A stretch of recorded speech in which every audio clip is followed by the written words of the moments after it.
2,000 years ago, in the city of Jerusalem, 12 men and their rabbi gathered together to celebrate the Jewish holiday of Passover. The rabbi was Jesus of Nazareth. The meal they shared has come to be known as the Last Supper. Perhaps no other gathering of 13 individuals has had such a powerful impact on the course of human history.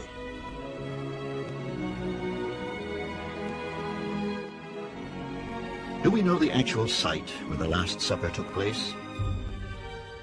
Were there only men at this dinner? Or, as some suggest, were women present too?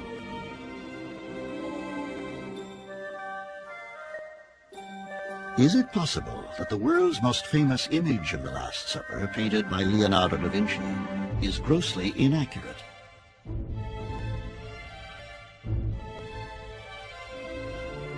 And why did Judas, one of Jesus' inner circle, betray him? These are but a few of the mysteries of the Bible.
"2,000 years ago, in the spring of a tumultuous year, Jews from every corner of ancient Israel made the pilgrimage to their holy city of Jerusalem to celebrate the holiday they called Passover. And so it was that a poor rabbi from Galilee began the arduous journey to reach Jerusalem, walking 6 days and 6 nights over rugged terrain.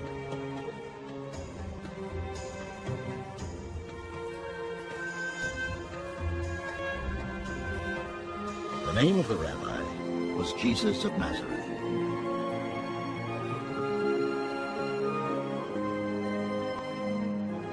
He came, followed by a loyal band of disciples, extolling a radical message that a new kingdom of God was at hand.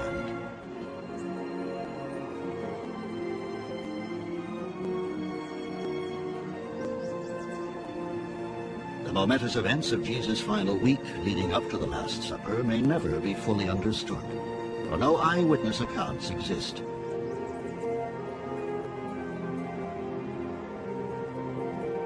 The 4 Gospels of Matthew, Mark, Luke, and John, written several decades later, are the only chronicles which remain of his extraordinary life. They leave many baffling mysteries. What took place during the few brief hours of the Last Supper, which would forever alter the course of human history? Why, to share a simple meal with his disciples, did Jesus risk his life to enter a city occupied by hostile Roman legions?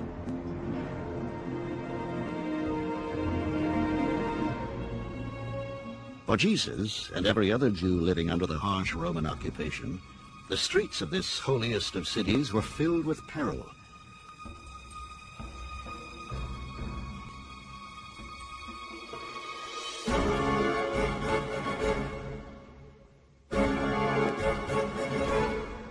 Under the rule of Julius Caesar, the mighty Roman Empire had expanded its power all the way across the Mediterranean to dominate the Middle East and ancient Israel.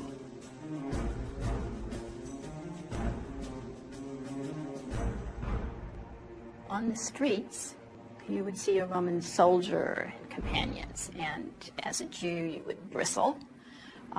They represented really an occupying force. They were a constant reminder that the Jews were no longer an independent nation. Why, in a political atmosphere fraught with tension, did the Roman occupiers allow the Jewish people to continue to worship their one all-powerful God and observe a Jewish holiday which celebrated freedom over oppression?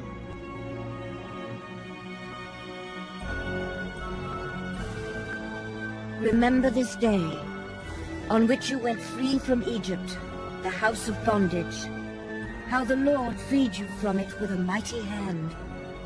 Exodus 13:13. With these words, the Hebrew Bible commanded the Jewish people to not only remember, but also to relive the experience of the Exodus, a dramatic flight from Egyptian bondage 1,500 years earlier.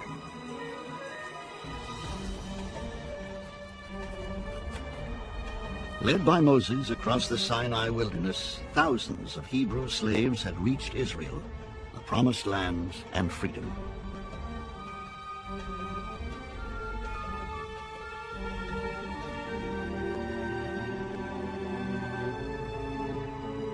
During the Roman occupation, an understanding had been reached with Jewish religious leaders, allowing the people to practice their faith under the watchful eye of Roman forces.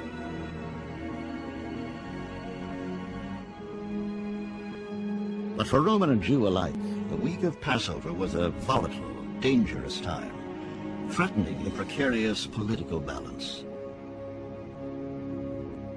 The atmosphere with the crowded temple courts was rather like a tinderbox. People were celebrating freedom from imperial bondage while they were now again under imperial bondage. Many people were looking for some form of deliverance from the Roman occupation. Some were expecting a great Messiah figure to appear.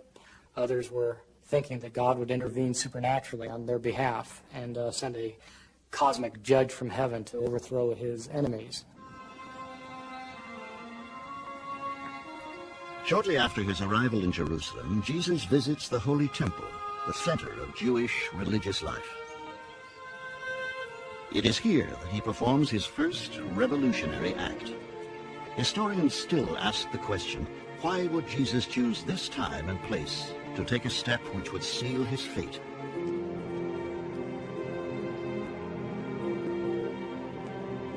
Jesus went to the temple and began to drive out all those who were buying and selling. He overturned the tables of the money changers and then taught the people, "It is written in the scriptures that God said, 'My temple will be called a house of prayer for the people of all nations, but you have turned it into a den of thieves.'" Mark 11:15. By his disruption of the temple, Jesus threatens the existing order and becomes known as a dangerous political insurgent. What was the motive for his actions? Why did Jesus deliberately affront the most powerful authorities in the land? What Jesus did was symbolically destroy the temple. It's similar to somebody in the 60s going into a draft office and overturning the draft cards. It doesn't really destroy the Pentagon.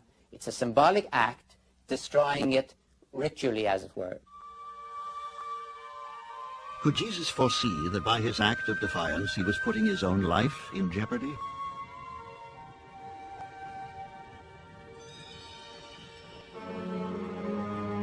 It was 2 days before the Passover and the Festival of Unleavened Bread. The chief priests and the scribes were looking for a way to arrest Jesus and kill him. For they said, "Not during the festival, or there may be a riot among the people." Mark 14:2.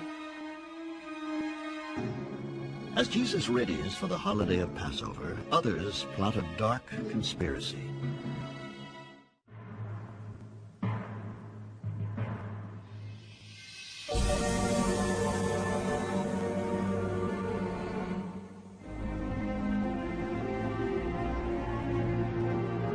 Throughout the streets of Jerusalem, families are busily preparing for the Passover holidays.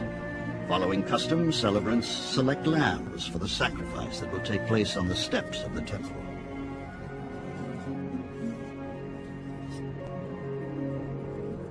It is in the midst of this holy occasion that a small group of conspirators hatch their plot. Scholars have been fascinated by the tantalizing question, did Jesus foresee his own death? It doesn't have to be an indication of supernatural foreknowledge to recognize that he's in trouble. He's offended the temple authorities. He no doubt knows what happens to prophets who do things like this. Typically, they're arrested and often they're executed. It is at this very moment that Jesus' destiny is being determined by an act that will go down in history as the most infamous betrayal of all time.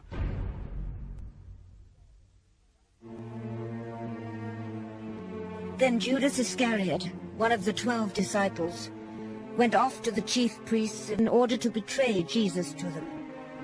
They were pleased to hear what he had to say and promised to give him money. Mark 14:10.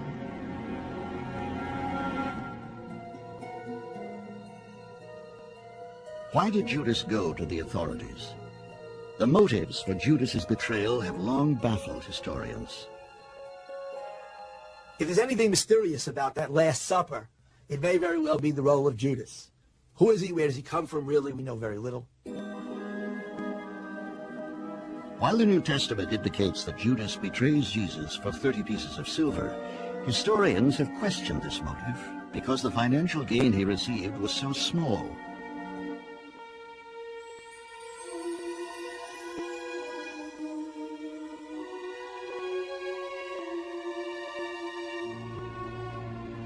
Some scholars believe that Judas may have grown disillusioned with Jesus. It's possible that Judas expected Jesus to be the Jewish Messiah of traditional expectation, that he would take up the sword, rouse the troops, and drive the Romans out of the land.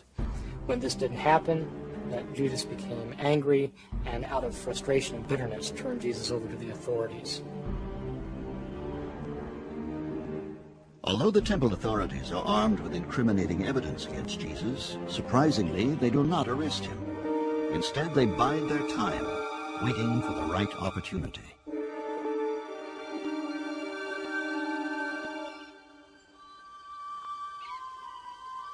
On the morning of the Passover, the disciples ask where Jesus wants to celebrate the feast.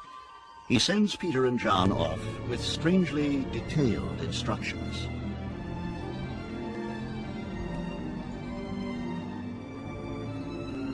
Go into town, and you will meet a man carrying a pitcher of water. Follow him, and say to the owner of the house to which he goes, the master says, where is the room for me to eat the Passover with my disciples? And he will show you a large, upstairs room. Mark 14:12.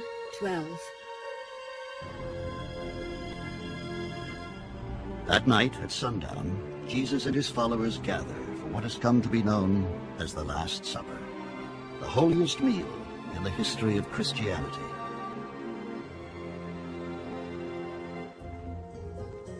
For nearly 2,000 years, historians have attempted to solve the mystery of exactly where this dinner took place.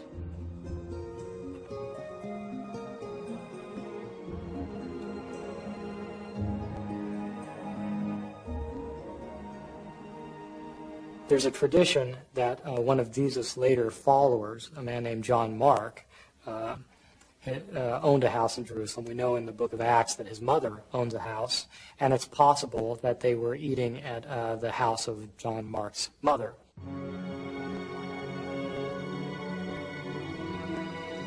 Archaeologists have excavated the age-old streets of Jerusalem, sifting through evidence, hoping to find proof that this house existed.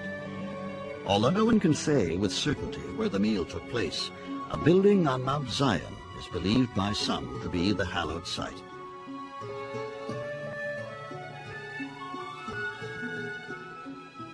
The Gothic building that stands on this spot dates from the 12th century, but at one time an ancient dwelling occupied this site. Could this be the actual place where Jesus and his followers gathered for his last meal?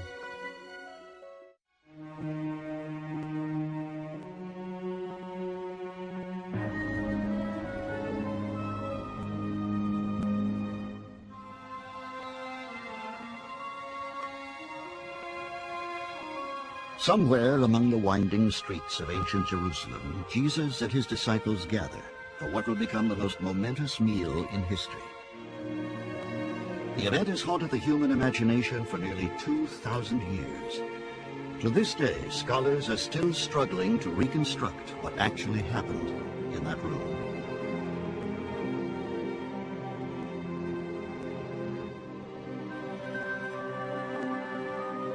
According to the New Testament, 12 disciples were present at the table with Jesus.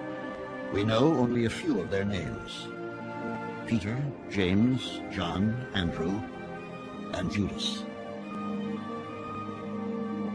For these individuals, the sharing of food had long played a surprisingly important role in their sense of common purpose. Jesus, throughout his ministry, had meals with his disciples and with others. He shared table, which was a significant event. In the ancient world, sharing a meal with a person indicated a level of equality that you would have with the person.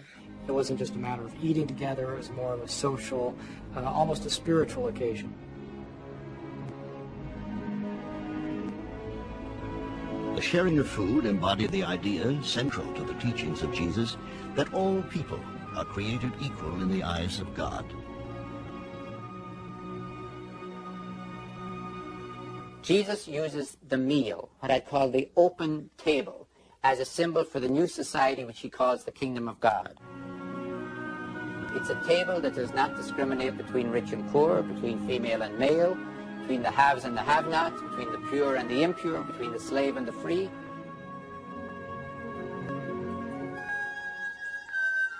For Jews like Jesus and his companions, this night held a profound religious significance. For this was the Passover meal, or Seder, commemorating the Jewish liberation from Egyptian bondage.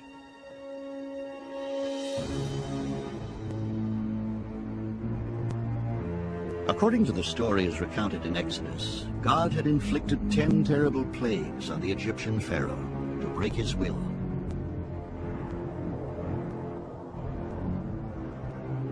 During the 10th, most destructive plague, the killing of the Egyptian firstborn, God instructed the Israelites to mark their doors with lamb's blood.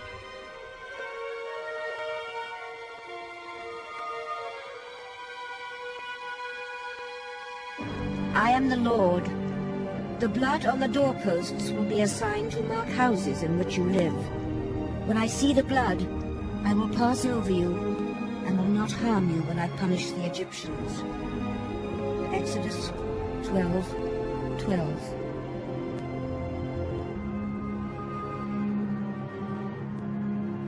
It was that night, as the wails of the Egyptian mothers mourning their firstborn echoed in the streets, that the Pharaoh agreed to let the Israelites go.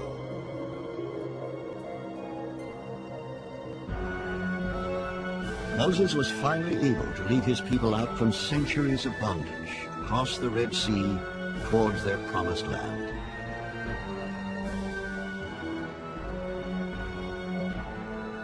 Through this act of redemption, the Jews believed that God had re-established a covenant with the people of Israel.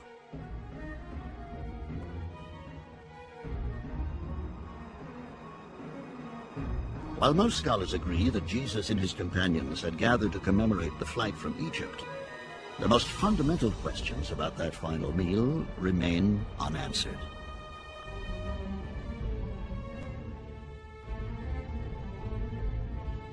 For hundreds of years, our vision of what actually took place has been shaped to a profound extent by a single work of art. Considered by many to be the world's most famous religious painting, this image, painted by Leonardo da Vinci in the late 15th century, still graces the wall of a monastery in Milan.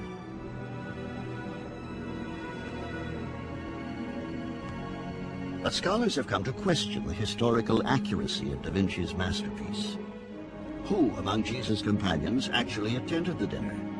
And how were they seated?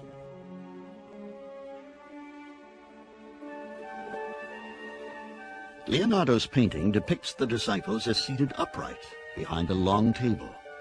But according to the Jewish custom, guests at a Seder would have been reclining on couches around a U-shaped table called a triclinium.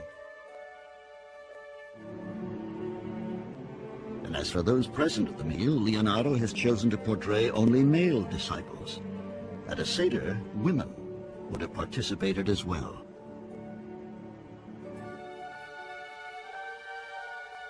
Women were among the disciples. They were among the inner circle. A family meal, a festival meal, which is what the Passover is, of course always had women. Women had a role. Women had a role in the prayers. So to the extent that it was a traditional meal, we assume that women were present.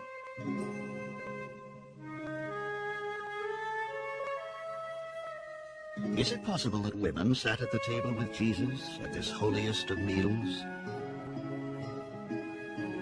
All our paintings, of course, show Jesus with 12 male companions. It is of great importance historically to ask, is that what Jesus did? Did he choose 12 men, and were those the only ones who were present at the Last Supper? I see absolutely no reason to presume that. The companions of Jesus were women and men at whatever final gathering there was. Even the assumption that 12 individuals attended the dinner has come under scrutiny. Some scholars suggest that the number 12 was used simply because of its symbolic meaning.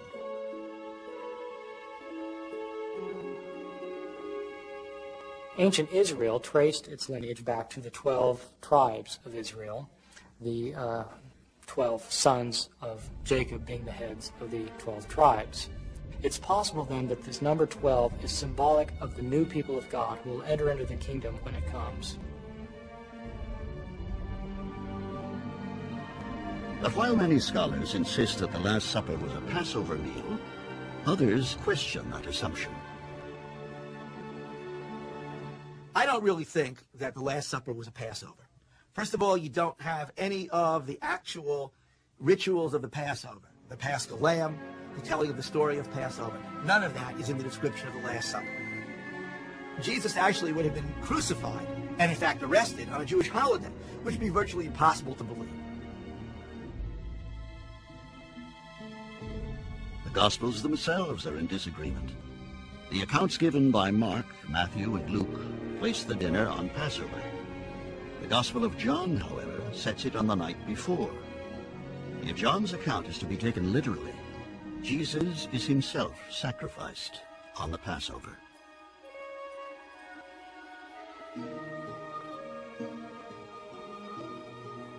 Basically, what that means is that John wants to say to us that Jesus is the Paschal Lamb. That's the way he understands the symbolism of Jesus and the death of Jesus. With so many mysteries surrounding these few brief hours, scholars agree on one fact. Jesus was betrayed by one who sat at his own table. Did Jesus know by whose hand he would die?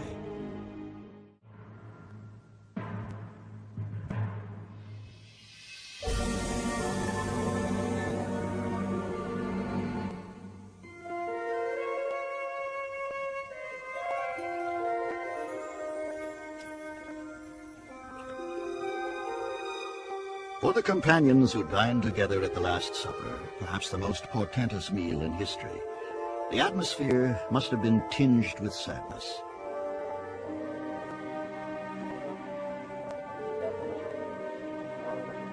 Did they sense the stark reality of death so close at hand? Scholars have long wondered, how did Jesus and his disciples choose to spend these last few precious hours?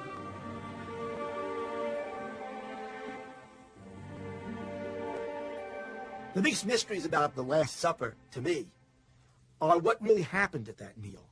Was this Jesus telling his disciples that he actually thought he was the Messiah, the Son of God? What kind of brainstorming for the next phase of the Jesus movement was going on?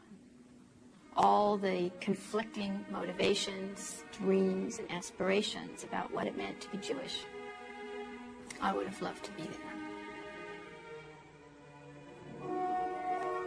If I was a fly on the wall at the last gathering of Jesus, I would be very worried. I think what people would be talking about in such a situation, if they were at all wise, might well be how to get out of town as fast as possible. Not only does Jesus foresee his own violent death, but he is soon to make an even more shocking disclosure.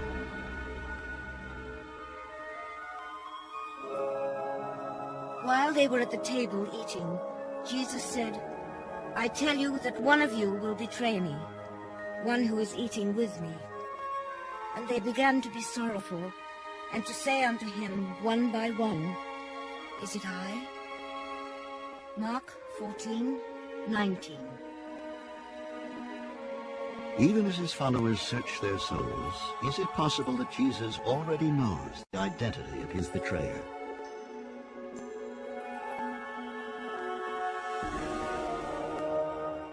Woe unto that man by whom the Son of Man is betrayed. It had been good for that man if he had not been born. Matthew 25:24. In Jesus' time, Judas's act of betrayal would have been harshly punished. Judas' offense is profound in terms of the social structure of the first century, where loyalty is the highest value. And so Judas' betrayal breaks the very social fabric. First of all, loyalty within a family was absolute. You defended family members to their death. And what the Jesus movement was saying is the bonds that we have, that we are creating among each other, are stronger than family bonds. Then Judas, who betrayed him, said, "Surely not I, Rabbi." He replied, "You have said so." Matthew 26:25.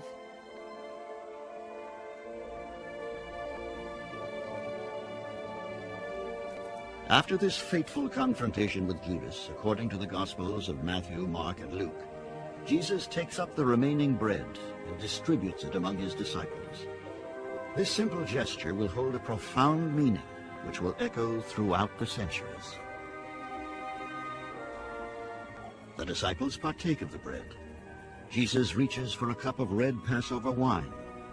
According to custom, it has been diluted, 2 parts of water to 1 of wine. He again offers thanks and passes the chalice among his disciples. Jesus uses the moment in the breaking of the bread and the sharing of the cup to say this is what's going to happen to him. He's going to give his life, his body, and his blood, his very life, for the many. With these few words, in which bread and wine are symbolically offered as the body and blood of Jesus, the sacrament of Holy Communion came into being.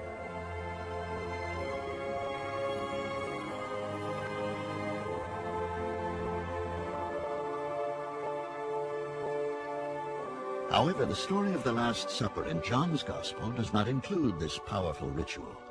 Instead, it records another profound symbolic act, inexplicably omitted from the other 3 Gospels.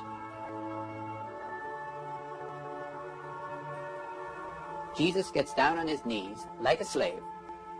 In fact, probably even like a woman slave, gets down on his knees and washes the feet of his disciples.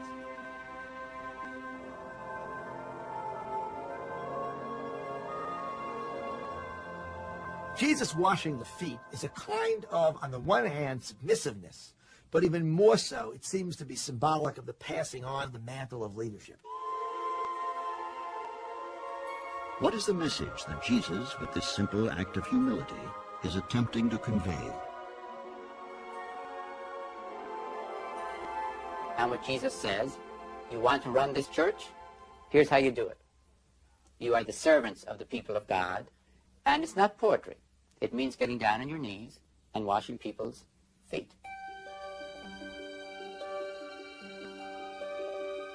The events between the night of the Last Supper and the day of the crucifixion would become known as the Passion of Jesus.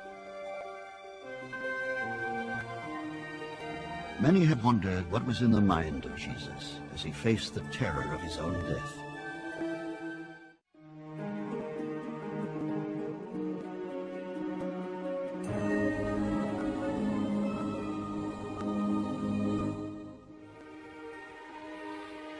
As Jesus steps into the cool of the spring night, he is aware that his death is close at hand.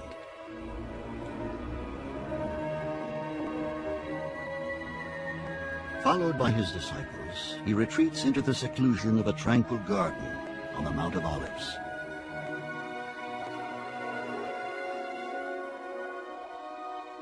Then Jesus went with his disciples to a place called Gethsemane, and he said to them, "Sit here while I go over there and pray." Matthew 26:36. How is Jesus able to cope with the agony of this moment? Distancing himself from his disciples, he falls to his knees and confronts his fear.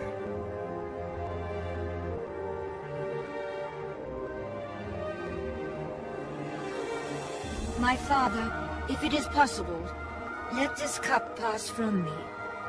Yet not what I want, but what you want. Mark 14:32. This portrayal of Jesus is quite striking in its, shall we call it, psychological authenticity. The intent to really honor and be faithful to the human experience of fear, of uncertainty.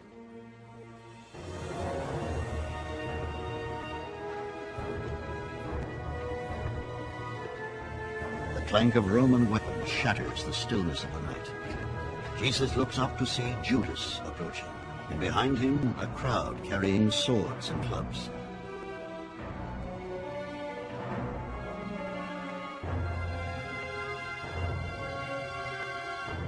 As soon as Judas arrived, he went up to Jesus and said, "Rabbi," and kissed him. So they arrested Jesus and held him tight. Mark 14:45.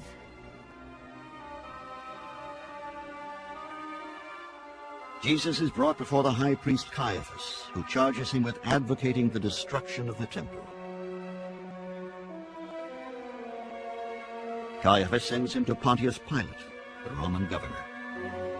It is Pontius Pilate who will decide his fate.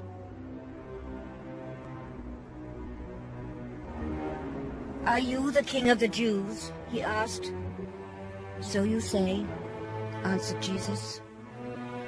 Matthew 27:11. One of the mysteries that surrounds Jesus' final days is that he never publicly proclaims himself to be king of the Jews. And yet he's arrested and tried and executed for calling himself king of the Jews. Jesus is sentenced to death by crucifixion, the Romans' principal means of execution.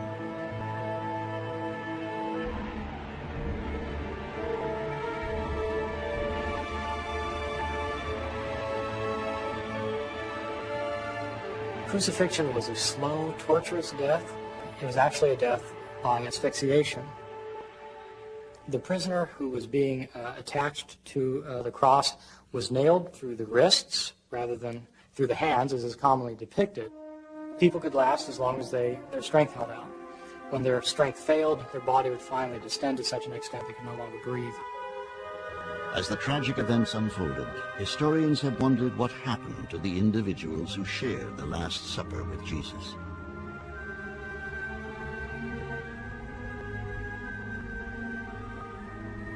The evidence is that the male disciples, at least of Jesus, ran. I do not mock them for that. I think I probably would have done the same. But it's crucially important to distinguish between losing your nerve and losing your faith. It's one thing to run, and it's another thing to keep running. They didn't keep running. And that's what's important. They got out of town, but they didn't lose their faith.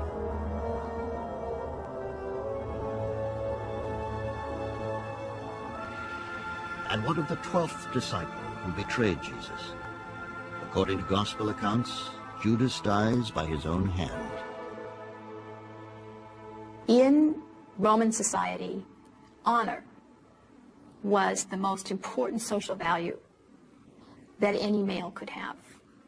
And for those who participated in political power and political authority, the loss of honor was very catastrophic. And the only way that the loss of honor could be redeemed was through suicide. After the death of Jesus, the ritual from the Last Supper of sharing bread and wine was to be continued by his followers as a holy sacrament. Early on in Christianity, we know that Christians got together weekly in order to celebrate the death and resurrection of Jesus, and did this with a community meal together, in which they would have a kind of a potluck supper. Now, the earliest meaning of that Last Supper, or the Eucharistic meal, was a thanksgiving. The very name Eucharist, or Charistia, is the Greek word for thanks. And the bread that was blessed was called the thanked bread. Historians now know that the earliest places of Christian worship were in the homes of converts to the faith. For the first 3 centuries, Christian churches met in homes, house churches. And that meant they were in the domestic sphere. They were in the sphere that Roman society assigned to women and to women's authority.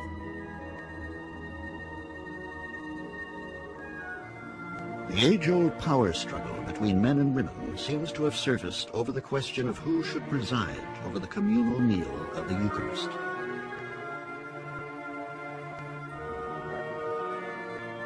We have indication that there were men who were quite upset with women ministering in churches at about the time the Gospels were written. And there was certainly a movement afoot in order to keep women silent in the churches by the end of the 1st century. By the end of the 3rd century, worship was taken out of the home and moved to public reception halls called basilicas. Under the leadership of male priests, the meal disappears, and the elements of bread and wine become the central ritual. What you have is that authority is now becoming attached to the person who presides over that Eucharistic meal.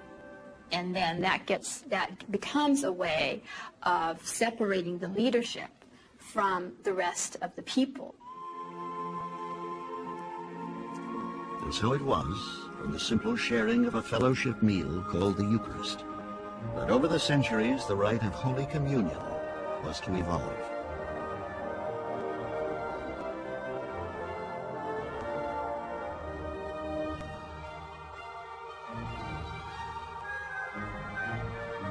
But above all, the most pervasive impact that the Last Supper has had on the lives of millions upon millions has been the understanding of the new covenant with God that Jesus was proposing.